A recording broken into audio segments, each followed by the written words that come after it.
जी अस्सलाम वालेकुम। बहुत सारे दोस्तों ने ईमेल की है और जिसमें एक कॉमन क्वेश्चन ये है कि ट्रैवल हिस्ट्री कैसे बनाएं। ट्रैवल हिस्ट्री लाजमी एक बहुत इम्पॉर्टेंट चीज़ है बड़े मुल्कों के वीज़ा लेने के लिए। तो उसमें अब बहुत सारे लोग जो कहते हैं कि जी फ्रेश पासपोर्ट पे भी वीज़े मिल जाते हैं। ऐसी कोई बात नहीं है। कभी किसी को किस्मत अच्छी हो तो फ्रेश पासपोर्ट पे वीज़ा लग जाएगा, वरना बड़े वीज़े फ्रेश पासपोर्ट पे नहीं मिलते। तो आपने शुरू करना होता है, पहले एक ट्रैवल हिस्ट्री बिल्ड करनी होती है, फिर जाके आपका वीज़ा बड़े वीज़ों का अप्लाई करें। पहले ही ना आप चले जाएं यूएस में या शेंगन में या ऑस्ट्रेलिया कनाडा का वीज़ा अप्लाई ना करें। इस तरह अगर एक दो रिजेक्शंस आ गई तो फिर वो बड़ा प्रॉब्लम हो जाती है बाद में वीज़ा लेने के लिए। तो सवाल वही है कि ट्रैवल हिस्ट्री कैसे बनाएं। उसमें सबसे पहले तो मैं आपको ये कहूँगा कि एजेंटों से बचें। जब भी कोई एजेंट नज़र आए ना तो ला हौला वला कुव्वत इल्ला बिल्ला पढ़ के थोड़ा दूर हो जाए। इनसे अपने पैसे बचाएं। ये आपकी ना ट्रैवल हिस्ट्री बनाएंगे, ये पैसे लूट लेंगे आपसे। ट्रैवल हिस्ट्री आप खुद बना सकते हैं।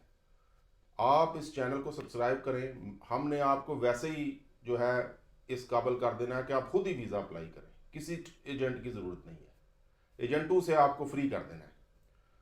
तो ट्रैवल हिस्ट्री कैसे बनाई जाए, उसके लिए सबसे पहले मैं एक बात करूँगा कि आप एक पासपोर्ट जो है ना, अगर आपका ख़त्म होने वाला है तो एक नया पासपोर्ट बनवा लें। उसके 36 या 72 पेजेस वाला, और उसकी जो मुद्दत है, वैलिडिटी है, वो 10 साल की रखें कम अज़ कम। क्योंकि 5 साल का जो है उसमें थोड़ा सा आपको पता है जल्दी ख़त्म हो जाता है।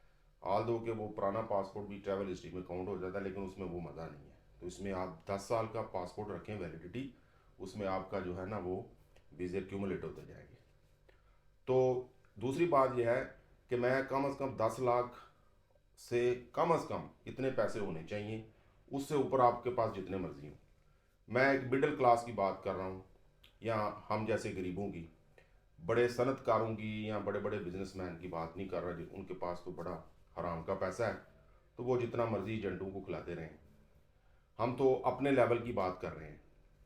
तो उसमें यह है कि आपने 10 लाख रुपया अगर आपके पास है, आपकी जॉब अच्छी है या आपका कोई छोटा सा कारोबार है और आप ट्रैवल करना चाहते हैं, आपको शौक़ है कि आप ट्रैवल करें, वीज़े लगवाएं, तो उसमें फिर आपको ये चीज़ उस उनके लिए मैं बात कर रहा हूँ बेसिकली। तो शुरू किधर से करना है। देखें, जब आपका पासपोर्ट बन जाता है तो आप कोई ई वीज़ा, फॉर एग्ज़ाम्पल आजकल आज़रबाईजान बड़ी आसानी से ई वीज़ा दे रहा है। थोड़ी सी फीस है उनकी।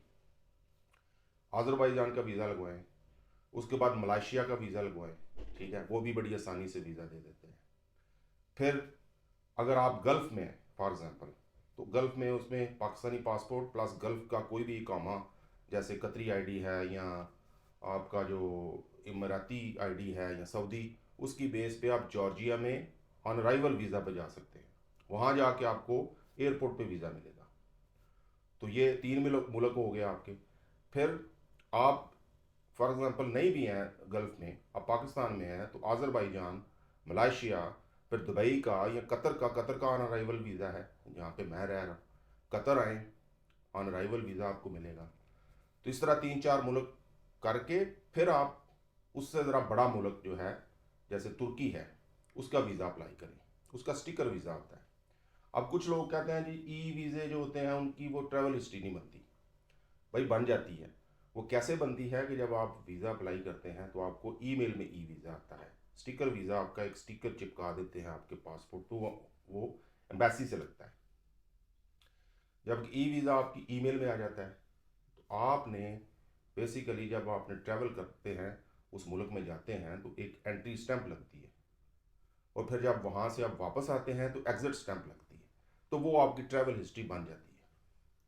तो उसी को आपने जब भी आप किसी बाद में ज़रूरत पड़ेगी एम्बेसी को दिखाने के लिए ट्रैवल हिस्ट्री, तो आपने वो एंट्री एंड एग्ज़िट की स्टैंप्स जो हैं वो दिखा देती हैं। वो उतना ही काम करेंगी जो स्टिकर वीज़ा है। अभी तो आइंदा जो वक्त है वो ई वीज़ाज़ क्या है, ई पासपोर्ट्स का है। आप देखें जैसे ऑस्ट्रेलिया जैसा बड़ा मुल्क, वो टूरिस्ट वीज़ा जो है वो ई वीज़ा ही दे रहा है, ठीक है।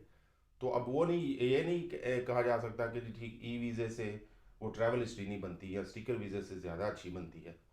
दोनों से एक तरह ही बनती है, प्रोवाइडेड कि आप ट्रैवल करें, आपकी एंट्री एग्जिट की स्टैंप्स हों। तो इस तरीके से जब आपके तुर्की का वीज़ा लग गया, पहले आज़रबाईजान, मलेशिया, दुबई, कतर या जॉर्जिया, फिर उसके बाद आप तुर्की का लग गया, फिर उसके बाद आप नेक्स्ट स्टेप लें, आप शेंगन में जाएं, शेंगन का वीज़ा अप्लाई करें। इस तरह स्लोली आप बिल्डअप करें तो आपका ट्रैवल हिस्ट्री बनती जाएगी। तो टिप्स यही हैं, पहले पासपोर्ट अच्छा सा बनवाएं, 36 पेज का या 72 पेज का, और 10 साल की, लाजम 10 साल की उसकी जो वैलिडिटी रखें, और फिर आप शुरू करें, बिस्मिल्लाह करें। तो इस तरह आपकी ट्रैवल हिस्ट्री बनती जाए। जब आप शेंगन में चले जाएं एक दफ़ा, तो फिर आप कोशिश करें आप यूएस की या ऑस्ट्रेलिया की। इस तरीके से ही सारा काम हो जाता है, कोई किसी एजेंट की ज़रूरत नहीं पड़ती है। गूगल आपके सामने है, अगर आपको खुद आप नहीं कर सकते तो हर घर में कोई ना कोई बच्चा अगर पढ़ा लिखा है, कोई कॉलेज जाता है, तो उससे मदद लें। इस तरह से ही वीज़े लगवाएं, और किसी ज़रूरत नहीं है। ये तो एजेंट तो हैं, वो कहते हैं जी मैं फॉर्म भर रहा हूँ, उसका 20,000 है, वो मैं डमी टिकट करवानी है उसका 40,000 है, ये इंश्योरेंस करानी है उसके इतने हैं, इस तरह के वो लाखों झाड़ लेते हैं। तो ये सारी चीज़ें जो है मुफ्त में होती हैं। ये जो डमी टिकट है ये मुफ्त में रिजर्व हो जाती है।